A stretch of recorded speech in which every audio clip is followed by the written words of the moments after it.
fais comme tu veux. Sur ton trône, fais comme tu veux. Fais comme tu veux. Sur ton trône, fais comme tu veux. Là-haut dans les cieux, sur ton trône, fais comme tu veux. Notre Père, roi éternel, Dieu du ciel et de la terre, Dieu d'Abraham, Dieu d'Isaac et d'Israël, tu es le Dieu tout-puissant, tu es le Dieu tout-suffisant, tu es l'éternel, le Dieu des armées, tu es le Dieu grand et redoutable, tu es le Dieu vivant et vrai. Nous te bénissons, nous te louons. Ce matin, nous déposons toutes choses à tes pieds. Ce matin, nous déposons nos vies à tes pieds. Ce matin, nous déposons nos projets à tes pieds. Ce matin, nous déposons nos ambitions à tes pieds. Fais comme le Dieu du ciel et de la terre. Fais comme tu veux pour ce ministère. Fais comme tu veux pour ce ministère. Fais comme tu veux pour nos vies. Fais comme tu veux pour nos projets. Fais comme tu veux pour nos familles. Fais comme tu veux pour cette nation. Nous te supplions, Dieu des armées. Nous te supplions, Dieu du ciel et de la terre. Nous te demandons ta grâce, précieux Jésus. Fais comme tu veux, Dieu du ciel et de la terre. Fais comme tu veux pour chaque monde. Fais comme tu veux pour chaque vie. Fais comme tu veux pour chaque famille. Fais comme tu veux pour ce ministère. Fais comme tu veux pour cette nation. Nous te demandons Dieu du ciel et de la terre. Fais comme tu veux ce matin, Seigneur éternel. Fais comme tu veux ce matin, roi des nations. À toi la gloire et l'honneur. Au nom puissant de Jésus. Amen. On acclame le Seigneur.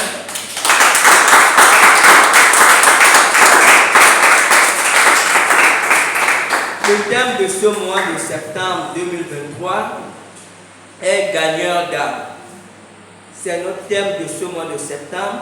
Au fur et à mesure, chaque dimanche, le Seigneur nous aidera à faire un pas de plus. Et je pense que c'est un thème c'est un thème qui est approprié pour ce moment. Le verset du mois, c'est Matthieu 28, verset 19 à 20.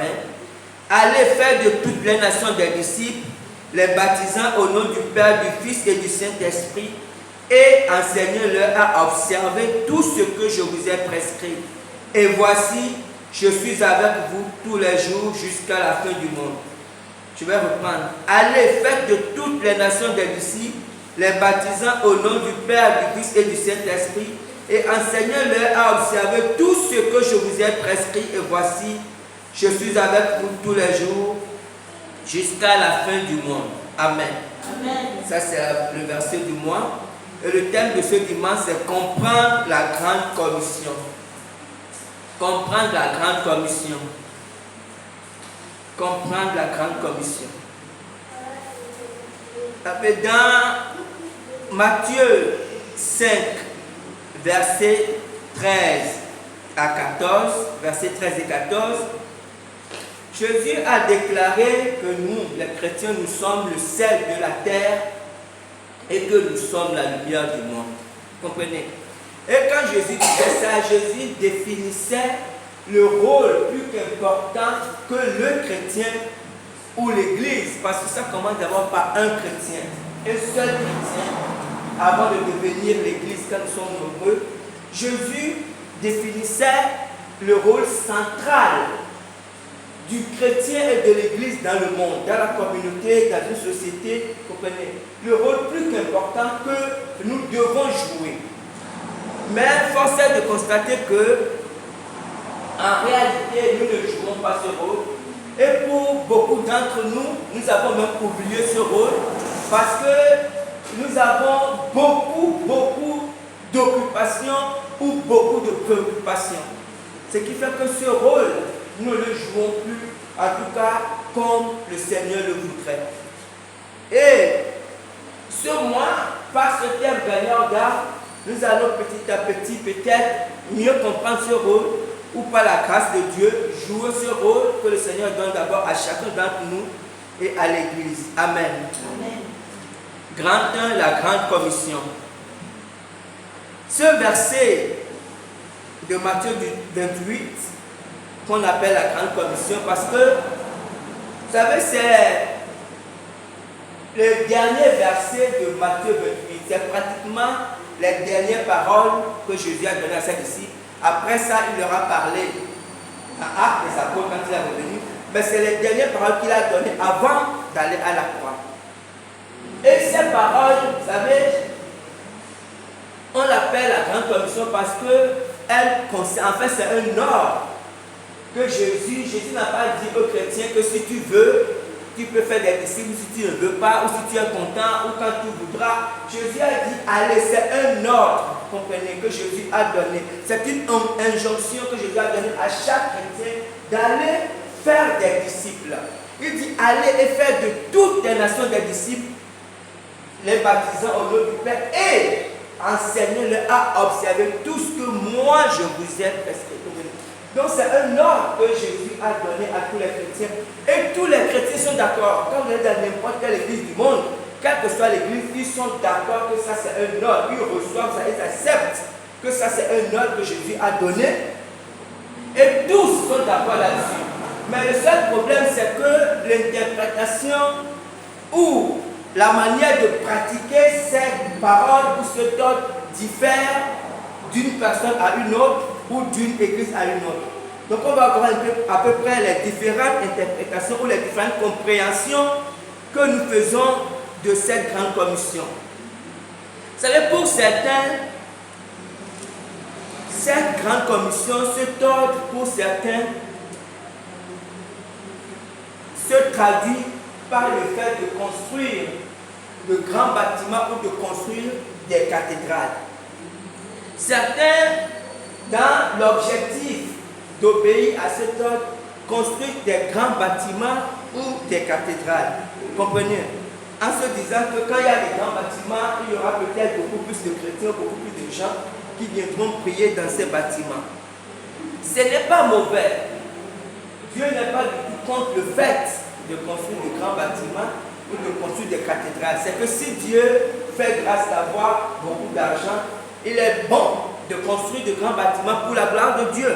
Mais ce que la Bible définit qui est important pour Dieu, pour l'Église, c'est d'abord les hommes. Les hommes, ce que Dieu veut, et on l'a vu dans Actes, verset chapitre 4, ou non, chapitre 2, plutôt Acte 2, où l'Église, ce qui était important pour les disciples, c'était de prendre soin les uns les autres, de prendre soin du peuple. C'est ce qui est d'abord important pour Dieu. Dans 2 Corinthiens 8, versets 13 et 14, que je vais lire, c'est l'apôtre Paul qui parle à l'église de Corinthe parce qu'il avait à un moment donné instauré une collecte pour aider justement les églises qui avaient des difficultés. Et Paul dit, car il ne s'agit non de vous exposer à la détresse pour soulager les autres, mais de suivre une règle d'égalité. Dans la circonstance présente, votre superflu pourvoira à leurs besoins, afin que leur superflu pourvoie pareillement au vôtre, en sorte qu'il y ait égalité. Je vais relire cela. 2 Corinthiens 8, versets 13 et 14. Car il s'agit non de vous exposer à la détresse pour soulager les autres, mais de suivre une règle d'égalité. Dans la circonstance présente, votre superflu pourvoira à leurs besoins, afin que leur superflu pourvoie pareillement au vôtre, en sorte qu'il y ait égalité. Voilà ce que Paul dit aux chrétiens de Corinthe, parce qu'il avait instauré à un moment donné, il y avait des églises qui avaient des difficultés et il fallait les aider. Et l'apôtre Paul a envoyé une lettre à plusieurs églises, et il dit à l'église de Corinthe que je ne vous demande pas de vous exposer à la détresse. Je ne vous demande pas de donner ce que vous n'avez pas. Ce n'est pas ce que je vous demande. Ce que je vous demande, c'est que dans les circonstances présentes, que votre superflu, que ce que vous avez en plus, que ce qui n'est peut-être pas très utile pour vous, on dira ce qui n'est pas indispensable, c'est ça le vrai terme, que ce qui n'est pas indispensable pour vous, pourvoir aux besoins des autres. Comprenez? Paul dit que il faut que ce qui n'est pas indispensable puisse pourvoir aux besoins des autres, en sorte que eux aussi leur superflu, parce qu'il peut arriver aussi que vous aussi vous ayez des problèmes, et quand vous aurez des problèmes, leur superflu aussi pourvoira à votre besoin. Donc, le cœur de Dieu, comme je disais, ce n'est pas mauvais, honnêtement. Si on peut construire des cathédrales, ce n'est pas mauvais les grands édifices. Mais le cœur de Dieu est d'abord tourné vers l'homme.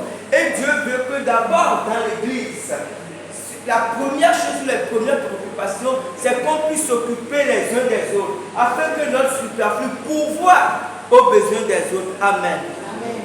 Donc, ça la deuxième chose, je dis pour répondre à la grande commission, certains ont pensé créer des religions.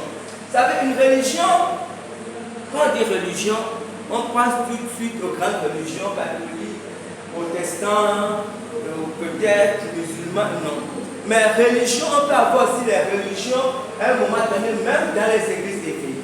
Parce qu'une religion, vous savez, une religion à la base, ça peut être des gens qui se mettent ensemble pour servir Dieu, mais l'esprit religieux naît à partir du moment où on commence par se préoccuper plus pour son ministère que pour Dieu.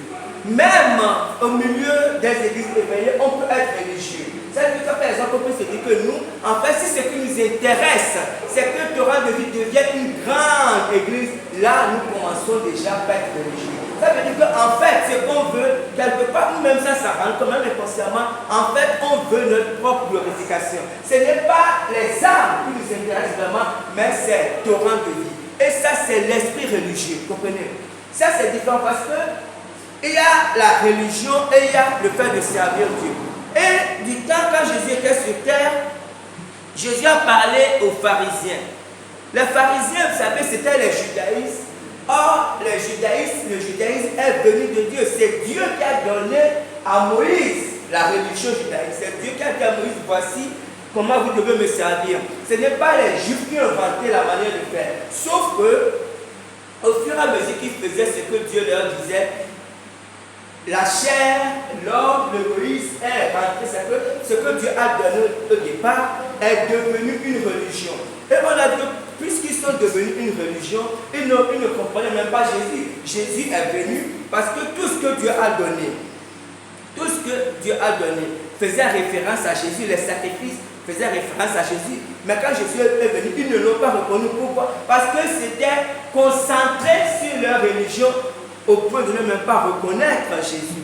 Et Jésus leur a dit, Matthieu 23, verset 15, « Malheur à vous, scribes et pharisiens hypocrites, parce que vous courez la mer et la terre pour faire un prosélyte.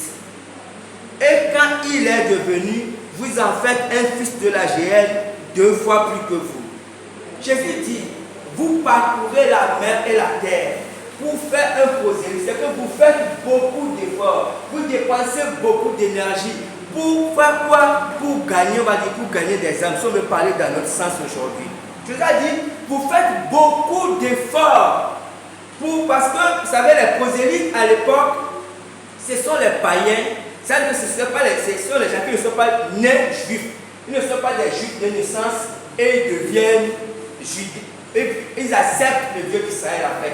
Quand ils deviennent chrétiens ou quand ils font la religion, ils deviennent prosélytes. C'est-à-dire qu'à la base, ils ne sont pas nés juifs, mais ils épousent la religion juive. C'est ça les prosélytes. C'est comme pareil pour les païens qui devenaient chrétiens, on les appelle les prosélytes. Parce qu'à la base, ils sont des païens. Vous comprenez?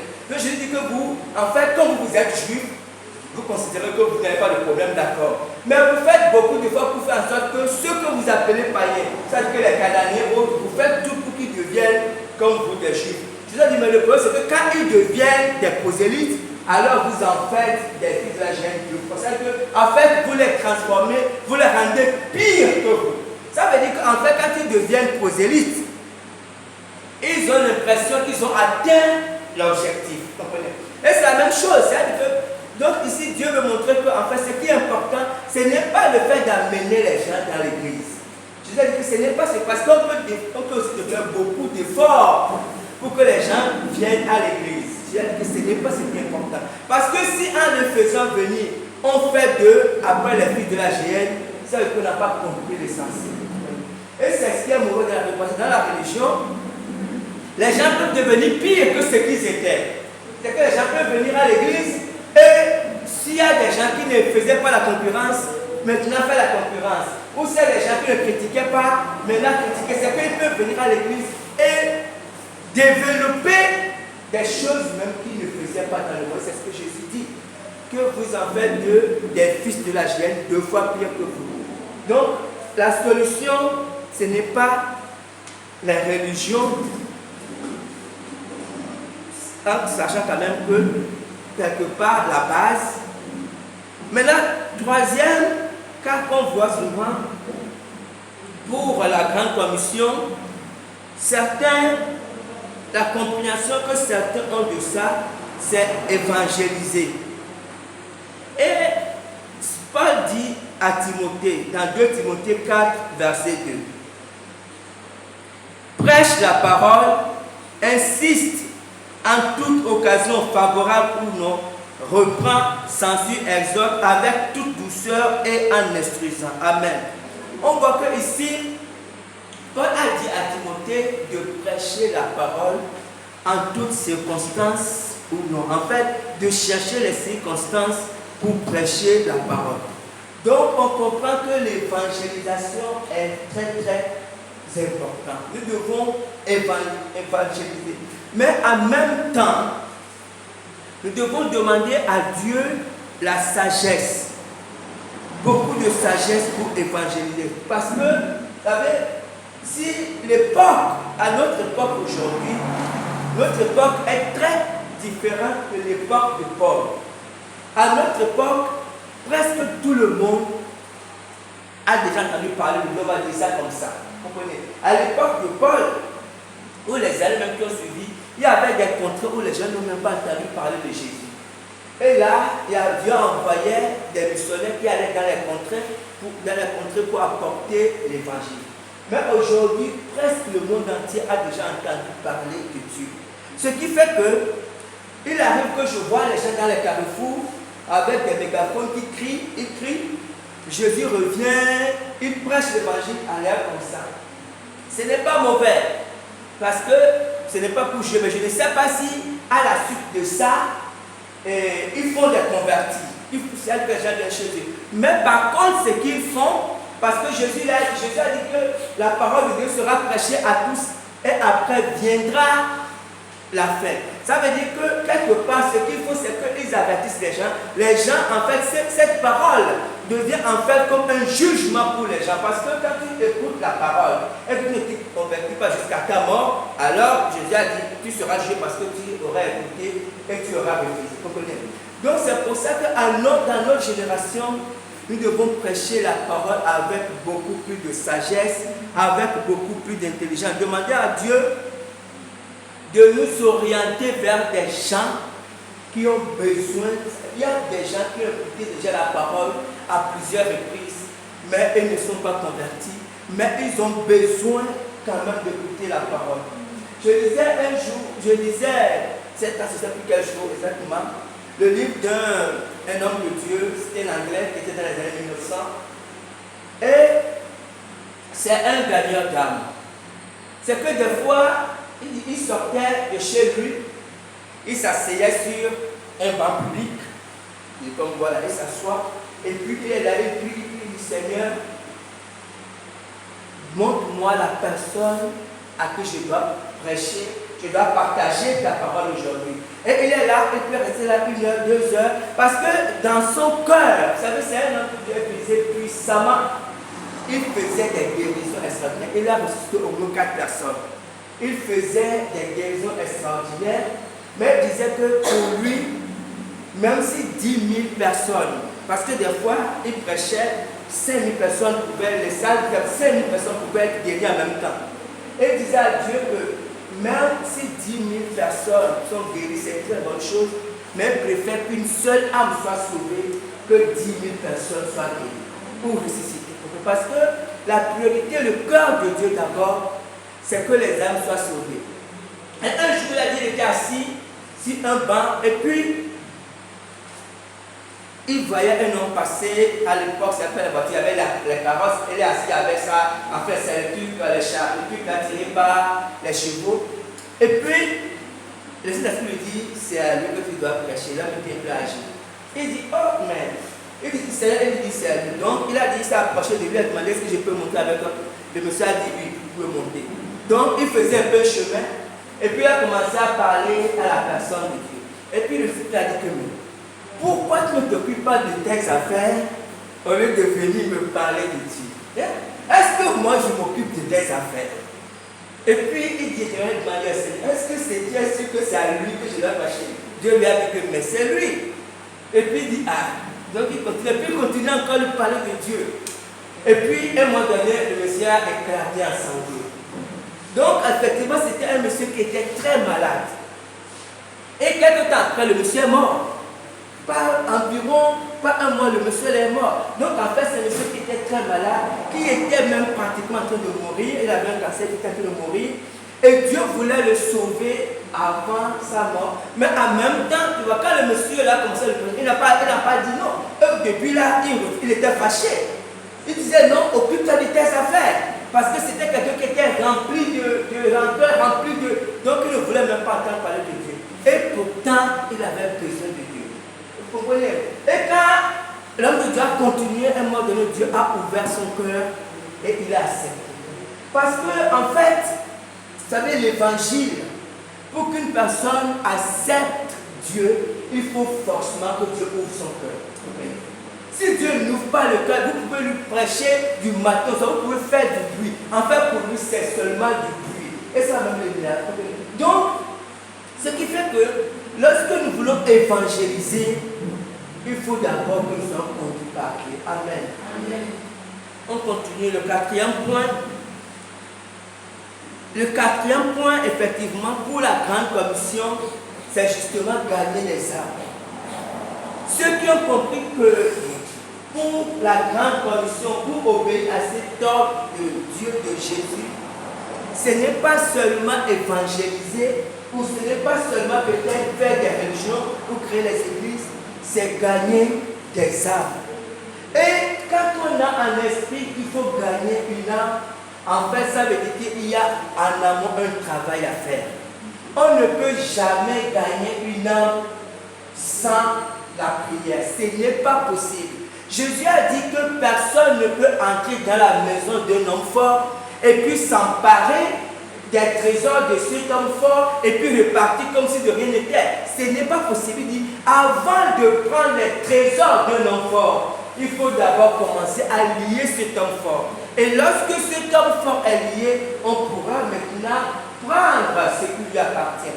Et tous les hommes, toutes les personnes qui ne sont pas encore sauvés sont encore des trésors, des butins de Satan. Et nous ne pouvons pas aller seulement les arracher comme ça à Satan sans payer un prix. C'est trop facile. Pour gagner une âme, une personne, je ne dis pas, c'est pourquoi je dis ici que ce n'est pas amener les gens à l'église. Qu'il est aisé d'amener les gens, que les gens viennent, Dieu va vous bénir, Dieu, les gens vont venir. Que ce n'est pas ça l'objectif de Dieu. Dieu veut sauver des âmes. Et pour sauver une âme, on doit commencer à prier, à réclamer, à demander à Dieu de toucher cette personne. On doit réclamer cette personne à Dieu. On peut prier peut-être pendant 2 jours, Dieu peut nous faire grâce, mais pour certains, même c'est des années, Seigneur, sauve cette personne, sauve cette personne. Et après, un jour, que ce soit par nous ou que ce soit par une autre personne, Dieu peut toucher le cœur de cette personne. Donc, gagner une âme, en fait, c'est un travail. Premier travail, c'est de présenter cette personne à Dieu, de réclamer cette personne à Dieu. Et deuxième partie maintenant, aller vers cette personne pour lui prêcher l'évangile. Mais vous savez, si nous voulons être des gagnants d'âme, nous devons demander à Dieu de faire comme ce que faisait Smith, il s'appelle Rick Ford, c'est un anglais. On peut demander à Dieu peut-être chaque semaine, Seigneur, montre-moi ou aide-moi à gagner une âme. Même si c'est dans un mois. Quand il dit gagner, ça veut dire que Dieu nous montre quelqu'un, que Dieu nous mette quelqu'un à cœur et que nous commençons à prier pour cette personne. Et quand nous prions pour la personne, à un moment donné, Dieu peut nous pousser vers cette personne pour nous partager l'évangile. Mais nous devons avoir cet esprit que nous voulons gagner des âmes. Pas gagner des âmes pour les amener à courant de vie. Nous voulons que les âmes soient sauvées. Dieu peut les envoyer où il veut, mais que les âmes soient sauvées, c'est ce qui est important. Amen. Amen. Et le 5e étape de la grande commission, c'est faire des disciples. Vous savez, faire des disciples, c'est l'étape supérieure après avoir gagné une âme. Parce que c'est important, c'est essentiel de gagner une âme. Mais lorsqu'on arrive à gagner une âme, en fait, c'est comme si on a fait seulement 5% du travail. Gagner une âme, mais c'est là où nous, pasteurs, nous nous trompons, nous nous abusons beaucoup. Parce que lorsque nous réussissons à amener quelqu'un à l'église, et lorsque la personne est sauvée, nous sommes contents, nous pouvons suivre la personne un an, deux, après c'est bon, il est chrétien, et c'est là où nous nous trompons largement. Jésus a dit, allez et faites de toutes les nations des disciples. Lorsque une âme est gagnée, on peut considérer que 5 ou 10% du travail à faire, ça veut dire qu'il reste au moins 90% du travail à faire. Ça veut dire que cette personne que nous avons gagnée, nous devons transformer la personne en disciple. Et un disciple, c'est quelqu'un qui devient inébranlable. On a vu comment Jésus a travaillé avec ses disciples. Jésus les a appelés. Jésus a d'abord passé toute une nuit, comme vous dites dans Luc 12. Ça veut dire que Jésus a passé toute la nuit jusqu'au matin à prier. Et quand Jésus a passé toute la nuit à prier, il a réclamé à Dieu les gens que Dieu devait lui donner. Il a dit à Jean 17 que ce que je n'ai pas vu aucun de ceux que tu m'as donné. C'est Dieu qui donne. Et Jésus a passé toute la nuit à prier. Et le lendemain, il a choisi les disciples. Et vous voyez, quand Jésus a appelé Pierre, la Bible dit que Pierre et son frère André, ils étaient dans la barre. Jésus n'a pas prêché. Jésus a seulement dit, suivez-moi. La Bible dit que sur le champ, ils ont suivi Jésus. Ils ont abandonné. Ils étaient avec leur père Zébédée. Ils ont abandonné les barques et ils ont suivi Jésus. C'est la même chose avec Jacques et Jean, qui étaient les fils de Zébédée. Pourquoi ils ont abandonné leur barque? C'est parce que pendant la nuit, Jésus les avait déjà gagnés. Comprenez? Jésus les avait déjà gagnés. Comprenez? Et quand ils étaient déjà gagnés, ils ont tout abandonné, ils ont suivi Jésus.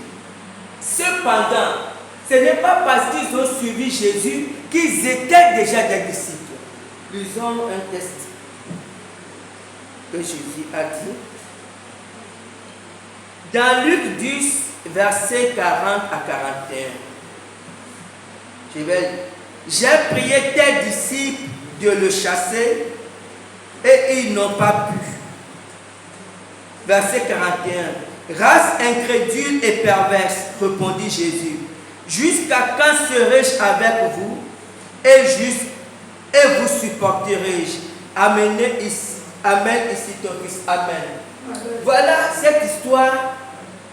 Elle lui dit, Jésus n'était pas là et un homme avait un fils qui était tourmenté par les esprits d'épilepsie, on va dire ça comme ça. Et cet homme a amené son fils vers les disciples pour que les disciples prient pour l'enfant, pour que l'enfant soit guéri. Et les disciples ont prié, fatigués, l'enfant n'était pas guéri.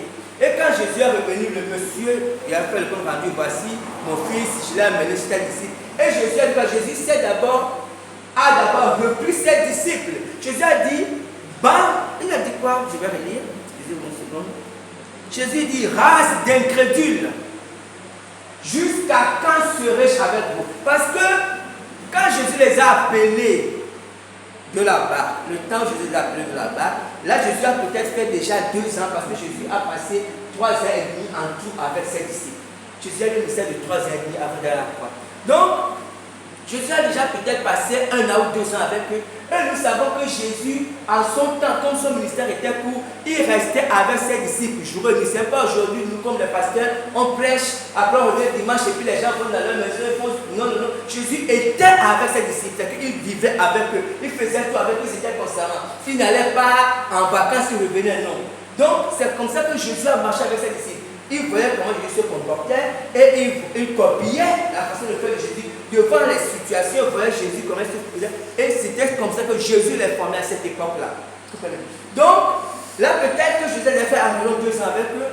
Mais Jésus s'est rendu compte qu'il n'était toujours pas au point. Vous comprenez? Jésus a dit, mais pendant combien de temps je serai avec vous? Parce que Jésus savait qu'à un moment donné, il devait partir et ce sont eux qui devaient être la relève. Et c'est ça l'esprit d'un pasteur. Un pasteur, son rôle, ce n'est pas de faire en sorte de devenir la superstar pour être admiré par le peuple. Ça, c'est un peu hérétique.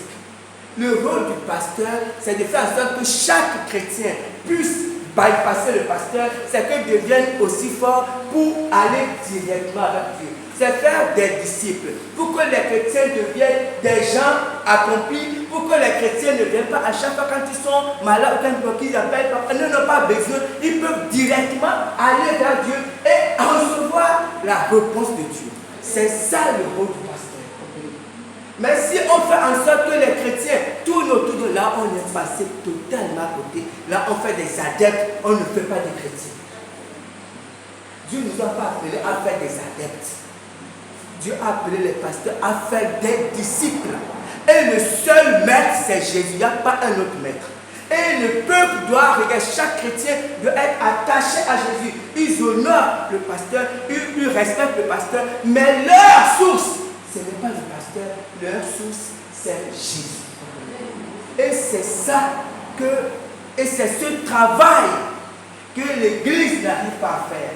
On gagne des âmes, mais après, tout le reste, ce qui fait que un chrétien qui a fait même 50 ans de l'église, il est toujours bébé. Pourquoi? Parce qu'en fait, les chrétiens aussi ont des ministères. Et les ministères, ce n'est pas seulement dans l'église. Les chrétiens ne sont pas seulement appelés à être chef ou même à être diacre. Non, les chrétiens ont des ministères, des fois qui n'ont rien à voir avec le ministère d'origine. Là, nous sommes à courant de vie. Un chrétien peut avoir un ministère qui n'a rien à voir avec le ministère, peut avoir son ministère hors du courant de vie. Je peux l'appeler par exemple à l'Argile. Mais s'il n'est pas bien formé, ce ministère va mourir parce que le pasteur n'aura pas bien joué son rôle. Ce qui fait que les ministères meurent, des visions meurent, parce que c'est ça le rôle de l'homme de Dieu. Il doit encadrer quelqu'un pour que le plan de Dieu s'accomplisse dans la vie de cette personne. Mais si on ne comprend pas ça, on amène les gens seulement dans les églises, on leur prêche la bonne nouvelle, ils sont contents, ils vont à la maison, ils reviennent le dimanche, on leur dit qu'ils seront bénis, ils s'occupent de leur vie. Là, on passe totalement à côté de la grande commission. Que Dieu nous aide. Amen. Amen. Grand 2. Retard et errance dans le désert. Retard et errance dans le désert. Nous allons lire Deutéronome 1, le verset 2 d'abord, et après le verset 19 à 27. Je lis la parole de Dieu. Il y a 11 journées depuis Horeb par le chemin de la montagne de Séhir jusqu'à Kadesh Barnéa. Je vais relire ce verset. Ça, c'est le verset 2. Il y a 11 journées depuis Horeb par le chemin de la montagne de Séhir jusqu'à Kadesh Barnéa. Nous partîmes d'Horeb et nous parcourûmes en entier ce grand et affreux désert que vous avez vu. Nous prîmes le chemin de la montagne des Amoréens, comme l'Éternel, notre Dieu, nous l'avait ordonné, et nous arrivâmes à Kadesh Barnéa. Je vous dis, vous êtes arrivés à la montagne des Amoréens, que l'Éternel, notre Dieu, nous donne. Vois l'Éternel, ton Dieu, met le pays devant toi. Monte, prends en possession, comme te l'a dit l'Éternel, le Dieu de tes pères. Ok, comme te l'a dit, Éternel, le Dieu de tes pères. Ne crains point et ne t'effraie point. Vous vous approchez tous de moi, et vous dites, envoyons des hommes devant nous pour explorer le pays et pour nous faire un rapport sur le chemin par lequel nous y monterons et sur les villes où nous arriverons. Cet avis me parut bon et je pris 12 hommes parmi vous, un homme par tribu. Ils partirent, traversèrent la montagne et arrivèrent jusqu'à la vallée d'Escol, qu'ils explorèrent. Ils prirent dans leurs mains les fruits du pays et nous les présentèrent. Il nous fit un rapport et dit, c'est un bon pays que l'Éternel notre Dieu nous donne. Mais vous ne voulez point y monter et vous fûtes rebelles à l'ordre de l'Éternel votre Dieu. Vous murmurâtes dans vos tentes et vous dites, c'est parce que l'Éternel nous aime qu'il nous fait sortir du pays d'Égypte afin de nous livrer entre les mains des Amoréens et de nous détruire. Amen. Quelle tristesse. Quand j'ai lu ce passage, je pense que j'ai lu ça mardi, je ne sais pas, j'ai été puissamment saisi par un verset, le verset 2, que j'ai pourtant lu peut-être des dizaines de fois. Mais cette fois-ci, le Saint-Esprit a attiré tellement mon attention, pas ce verset 2, et Moïse a dit aux Juifs, il dit, il faut 11 journées, 11 jours pour partir de la montagne d'Horeb, là où Dieu leur a parlé, jusqu'à Kadesh Barnéa.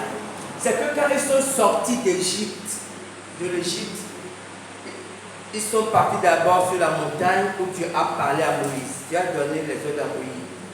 Et après de cette montagne jusqu'à la frontière, jusqu'à un endroit, Kadesh Barnéa, ils ont fait 11 jours de marche. Et après ces 11 jours de marche, Dieu a dit à Moïse, dis au peuple de monter et de prendre possession du pays. Voici ce que je leur donne. Et quand Dieu a dit ça, Moïse leur a dit que voici, montez et prenez possession. Ils sont revenus vers Moïse. Ils lui ont suggéré, c'est ce que Moïse dit, ils lui ont suggéré que bon, est-ce qu'il n'est pas bon qu'on envoie des gens, des espions pour explorer le pays? Moïse a dit ok, il n'y a pas de souci. Et c'est là où Moïse a choisi les 12 espions et Moïse les a envoyés. Et quand ils sont revenus justement de leur exploration ou de leur espionnage, c'est là qu'ils ont tout gaspillé. Et quand je sentais cette tristesse, c'est-à-dire qu'en fait, ils ont passé 40 années dans le désert. Vous comprenez, 40 années pour rien. Parce que dans le projet de Dieu, quand ils sont partis de l'Égypte, ils devaient seulement faire 11 jours et après ils devaient rentrer à Canaan. Mais ils ont passé 40 années dans le désert et toute cette première génération est morte tout simplement parce qu'ils n'ont pas eu confiance en Dieu. Et j'ai réalisé que, vous comprenez qu'on peut perdre beaucoup d'années dans la vie spirituelle. On peut perdre beaucoup d'années dans les projets de Dieu pour notre vie. Vous comprenez, des fois, tout simplement parce qu'on n'a pas confiance en Dieu ou parce qu'à un moment donné, on n'a pas fait ce que Dieu voulait qu'on fasse. Vous savez, comme je disais, j'ai vu ça, mais c'est comme si Dieu a grossi ça pour dire que nous devons faire extrêmement attention. Extrêmement attention lorsqu'on marche avec Dieu. Parce que, vous savez, aujourd'hui, il y a peut-être plusieurs églises qui ont perdu leur chemin ou qui sont rentrés dans la distraction parce qu'à un moment donné, en fait, ils se sont perdus dans le désert. Parce que quand ils ont désobéi, quand Dieu a dit à Moïse, si vous lisez la Bible, Dieu a dit à Moïse de retourner, reprenez le chemin. C'est que Dieu a dit, comme il fallait que toute cette génération meure, il fallait que toutes ces personnes qui ont ignoré comme Dieu meurent. Donc Dieu a dit dans ce cas, retournez. Parce que si vous allez, on va vous tuer. Et certains, malgré ça, ils sont partis, ils ont été battus, ils ont été laminés et obligés de repousser chemin, Et qu'est-ce qu'il faisait? Dieu, c'est Dieu qui a donné, Dieu qui a allé ici. Donc il passait 40 ans à tourner dans le désert Parce qu'il fallait attendre que toute cette génération meure. Et c'est quand la dernière personne de cette génération est morte, à part Josué et Caleb, que Dieu a dit maintenant, a donné des ordres à Moïse pour dire voici maintenant, retournez maintenant, repartez. Et c'est à partir de ce moment qu'ils ont commencé encore à remporter des victoires jusqu'à ce que Josué ait terminé le voyage. C'est pour dire que même pour notre vie personnelle, en tant que chrétien, avant même de parler de l'Église, pour notre vie personnelle, vous savez, Dieu a un chronogramme. Quand Dieu nous appelle, on ne connaît pas, mais Dieu a un chronogramme. Dieu se dit, à tel moment, on devrait faire ça, à tel moment. Donc, des fois, même si toute notre vie, nous pensons que toute notre vie est en retard, des fois, nous allons passer des années, des jeunes à chasser les démons, là où il n'y a même pas de démons. Les gens gaspillent leur temps, leur énergie à chasser des démons. Là où il n'y a aucune affaire de démons dedans, c'est parce que tout simplement, nous-mêmes, nous ne suivons pas la voie de Dieu, ou nous perdons notre temps dans les futilités et nous tournons en rond dans le désert parce que nous n'avons pas confiance en Dieu, ou parce que nous ne suivons pas la voie de Dieu, ou parce que nous faisons l'œuvre de Dieu avec négligence. Nous devons faire extrêmement attention.